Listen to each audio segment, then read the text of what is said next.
এইকেইটা দিন আমি দেখা পাইছোঁ যে মেঘালয়ৰ অসমৰ ভিতৰত যাতায়াতৰ ক্ষেত্ৰত যথেষ্ট সমস্যাৰ সন্মুখীন হ'বলৈ হৈছে আমাৰ অসমৰ জনসাধাৰণে। বহুতখিনি মেঘালয়লৈ যাব পৰা নাই বা যিখিনি মেঘালয়ত আছে তেওঁলোকে উভতি আহিব পৰা নাই। আৰু এই ক্ষেত্ৰত যিসকলে কলা কাপোৰ পিন্ধি অসমৰ আৰু বিভিন্ন মানুহৰ গাড়ীৰ ওপৰত আক্ৰমণ চলালে, মই যোৱাকালি সামাজিক মাধ্যম যোগেদি অনুৰোধ জনাইছিলোঁ মেঘালয় চৰকাৰক যে সকলোকে তেওঁলোকে গ্ৰেপ্তাৰ কৰক।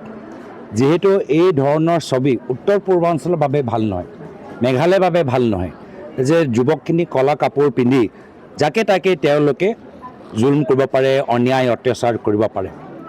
আৰু আমি দেখা পাইছোঁ যে এটা ধাৰাবাহিক প্ৰক্ৰিয়া যেতিয়াৰ পৰা বিজেপি উত্তৰ পূৰ্বাঞ্চলত সোমাইছে, বিভিন্ন ৰাজ্যৰ মাজত সংঘাত সৃষ্টি হৈছে।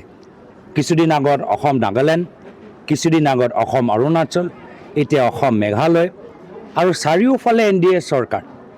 তো য'ত আজি আমি চাৰিওফালে এটা সমন্বয় পৰিৱেশ পাব লাগিছিল। মই ভাবোঁ ৰাজনৈতিক নেতৃত্বৰ অভাৱৰ বাবে সমন্বয়তকৈ এতিয়া আমি সংঘাত দেখা পাইছোঁ।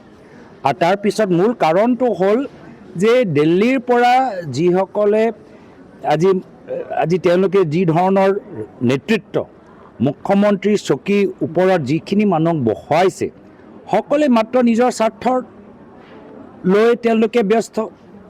সকলোৱে কাক চিণ্ডিকেট দিব, মাফিয়া কয়লা চিণ্ডিকেট কাৰ নামত হ'ব, সেই লৈ ব্যস্ত।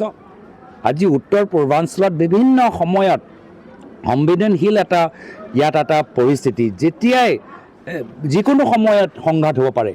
সেইকাৰণে বহল দৃষ্টিৰ এজন ব্যক্তিক নেতৃত্ব দিব লাগিছিল। কিন্তু দিল্লীত বহি থকা প্ৰধানমন্ত্ৰী মোদী ডাঙৰীয়া, গৃহমন্ত্ৰী অমিত শ্বাহ ডাঙৰীয়া উত্তৰ পূৰ্বাঞ্চলক বুজি নাপায়।